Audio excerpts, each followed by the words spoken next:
Hey everyone, welcome back for another deep dive with us. Glad to be here. Today we're going to be looking at Yeah, Eckhart Tolle's The Power of Now. big one. This book's been making waves for quite a while now. It has. It's all about, presence consciousness and how to escape Right. that mental hamster wheel of suffering. Yeah.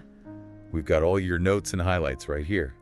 So get comfy and let's dive in. Let's do it. So one of the things that really struck me early on in the book was Tolle's idea that Yeah. humanity might not have even hit peak evolution yet. It's a fascinating idea, right? It is. I mean, are you suggesting Well, he suggests like that there might be these like higher levels of spiritual evolution just Yeah. waiting for us to tap into. What? Okay, so like humanity 2.0. Exactly. Like Yeah. we've only just begun to explore the full Right. potential of consciousness. So before we get lost in like the cosmic possibilities here, Sure. let's bring it back down to earth a little Okay. bit and talk about one of Tolle's core concepts, Right. which is that we are not our minds. Right. And it's kind of a radical idea when you think about it. It is a big one, right? Like our entire culture is pretty much built around this idea Yeah. that we are our thoughts and our feelings. Yeah, totally. But Tolle's like, nope, not so fast. Yeah. He says the mind is a tool, Okay. something we use, Hmm. not our actual identity.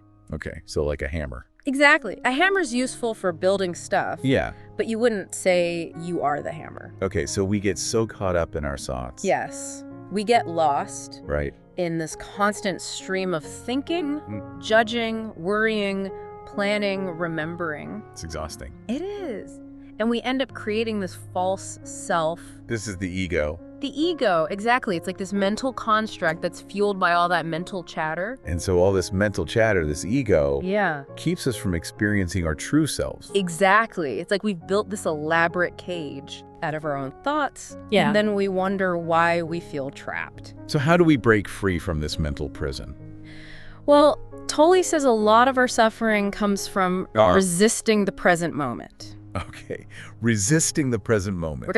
What he calls the now. The now. Yeah, we're so busy Yeah. dwelling on the past, worrying about the future, Yeah. that we miss out on the only reality that truly exists. Which is This moment right now. this moment. Exactly. Okay, but isn't that just human nature? I mean, It's definitely not easy. all right. Our minds are wired to analyze, Yeah, plan, remember. right. But Tolle says we can start to loosen the grip of Yeah. our thoughts and emotions Well, by becoming more aware of them. aware. So we don't have to like suppress them. Not necessarily. It's more about observing them Okay. without judgment. Like watching clouds. Exactly. Just Right. watching them drift by Okay. without getting caught up in them. But what about when those thoughts and feelings are really intense, like when you're anxious or angry? That's where things get a little more tricky. Okay. And this is where Tolle introduces the pain body. The pain body, what is that? It's basically this accumulation of old emotional pain Right. that we carry around with us. Like baggage. Exactly. Like emotional baggage From our past. from our past, but also from the collective suffering Wow. of humanity. Okay. It's like this energy field that Yeah. can influence our thoughts, feelings, and behaviors. That sounds heavy. It can be. And here's the thing. Um, The pain body thrives on unconsciousness. So if we want to break free from its grip, We need to bring it into the light of consciousness. shine a light on it. Exactly. Tolle uses the metaphor of light dispelling darkness. I like that. Yeah, by simply becoming aware of the pain body, Mm-hmm. by observing its patterns, Okay. we diminish its power. So awareness is key. Awareness is key, exactly. I'm starting to get this. Good. But if awareness is the key, how do we actually cultivate it? That's a great question, and it's something we'll explore more deeply Okay. in the next part of our deep I dive. can't wait. Me too. This is fascinating stuff. It is, right? It really makes you think. It does. Okay, well, we'll be back soon with part 2 of our deep dive Looking forward to it. into Eckhart Tolle's The Power of Now. See you then. All right, so we're back Oh, yeah. and ready to explore some of those practical tips Yes. that Tolle offers for like actually bringing more presence into our lives. Right, because it's one thing to talk about it. Yeah, exactly. But it's another thing to actually like live it. Totally. So- So how do we do it? Well, he suggests starting small, Okay. focusing on like simple practices that can help us anchor ourselves in the now. Like what? Give us some examples. One of the most fundamental practices is like becoming aware of our breath. Oh, Okay. Yeah, I've heard that one before. You probably have. It's pretty common, Yeah. but there's a reason for that. Okay. The breath is like this constant companion, you know? Yeah, always there. Always there, always available to bring us back to Right. the present moment. So it's like a built-in reset button. Exactly. Yeah. Whenever you notice your mind wandering off, you know, into the past or the future, Yeah. just gently bring your attention back to your breath. Okay. And just notice it. Just notice it. Yeah, the sensation of the air Yeah. entering and leaving your body. That's it. It's that simple. It's a simple but incredibly effective way Okay. to ground yourself in the now. Okay, so what about when it's not just our thoughts that are distracting us, Yeah. but like when we're actually feeling overwhelmed by emotions? Well, in those cases, Tolle suggests engaging all of your senses. Wait, so you're talking about like stopping to smell the roses? Well, yeah, kind of. Yeah. It's about like waking up to the richness Okay. of our sensory experience. Yeah. Instead of rushing through our day on autopilot, Yeah. we can consciously tune into the sights, sounds, smells, tastes, Mm. and textures around us. It's like really tasting that first sip of coffee. Exactly. Or feeling the warmth of the sun on your skin, Yeah. listening to the birds singing. Okay, I like that. It's about cultivating this sense of wonder and appreciation Yeah. for the simple things, you know? But, okay, let's be realistic here. We can't walk around Yeah, in a state of blissful sensory awareness all the time. of course not. We have jobs responsibilities, Right. Exactly. Deadlines. deadlines. So how do we integrate this power of now stuff Yay. into like a busy, often stressful life? That's where Tolle's teachings get really practical. Okay. He says living in the now isn't about escaping the world Okay. or becoming some kind of monk. Right. It's about bringing presence into every aspect of our lives, Even the mundane stuff. especially the mundane stuff. Okay, so like what does that look like? Well, he suggests using even the most routine activities like washing dishes or driving to work. Okay, wait, mindful dishwashing. It's simpler than you think. Mm-hmm. Just focus your attention on the task at hand. Feel the warm water on your hands, the texture of the sponge, the scent of the soap. So it's like turning something we normally do on autopilot Exactly. into a mini meditation. Exactly. And you can apply this same principle to any activity. Okay, so when you're walking, Pay attention to the sensation of your feet on the ground. when you're eating, Savor each bite. when you're talking to someone. Really listen to what they're saying. Okay, I'm starting to get this. Good. So it's not about adding more things to our already packed schedules. No. It's about shifting our approach to the things we're Yeah. already doing. Exactly. But what about our relationships with other people? Yes. Relationships. How does this power of now stuff play out in that arena? Oh, one of the most powerful ways Okay, to bring presence into our relationships is through mindful listening. so not just waiting for our turn to talk. No, put down your phone, make eye contact, Okay, and really tune into what the other person is saying, both verbally and non-verbally. It can be, but it's so worth it. okay, what else does he say about relationships? He makes this really interesting distinction Okay. between unconscious relationships Unconscious relationship? and enlightened relationships. Okay, I'm intrigued. What's the difference? Unconscious relationships are driven by the ego's need for fulfillment. Okay. You're looking to the other person to complete you, Right. to fix your insecurities, to make you happy.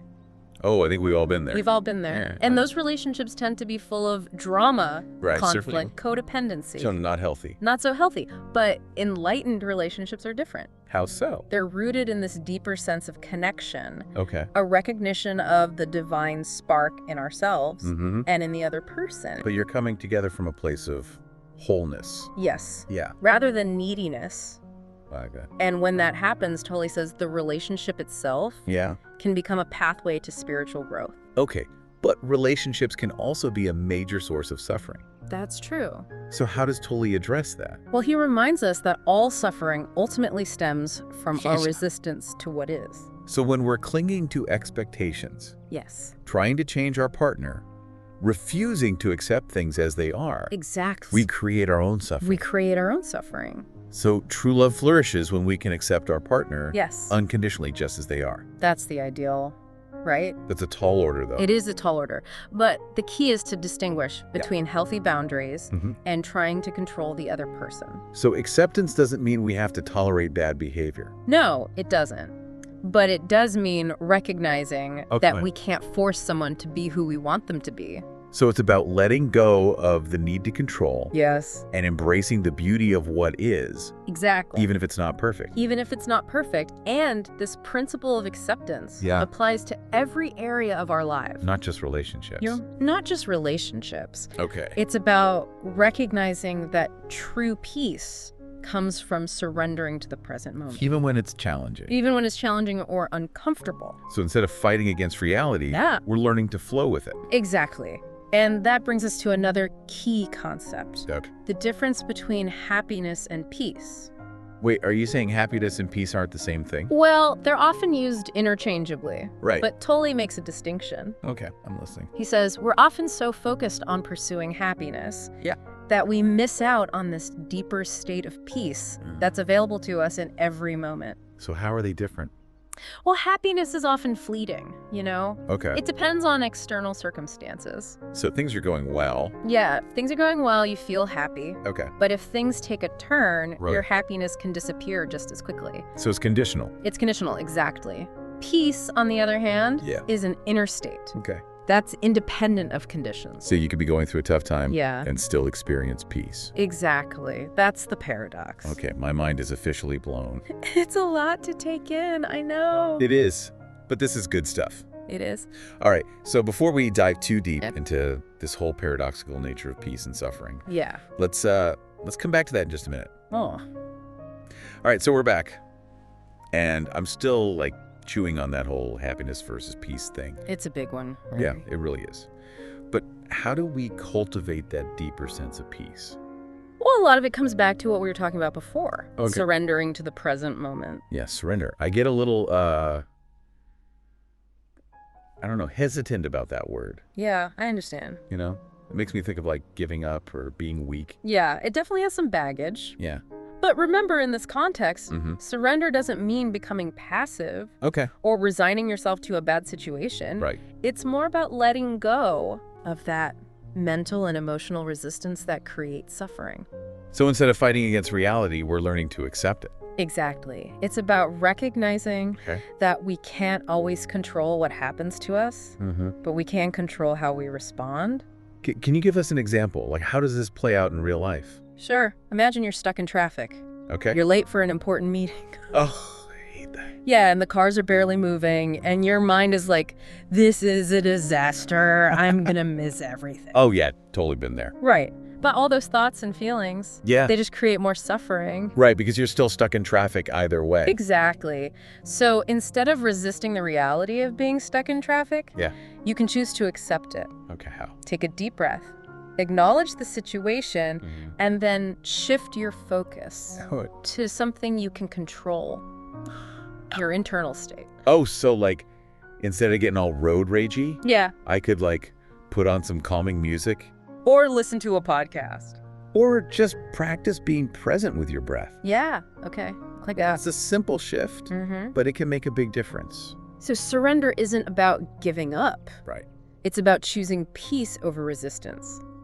That's a great way to put it. You know, it's funny, as you're talking, I'm remembering something Tolle said about using challenging experiences as opportunities for growth. Yeah, he talks about that a lot. Yeah, it's like instead of seeing those difficult moments as setbacks, we can actually use them to deepen our understanding of ourselves. And the world. And the world, exactly. Powerful shift in perspective. It is. So it's not about seeking constant happiness. Right. It's about finding meaning and purpose in the midst of life's inevitable ups and downs. That's the journey, isn't it? It is.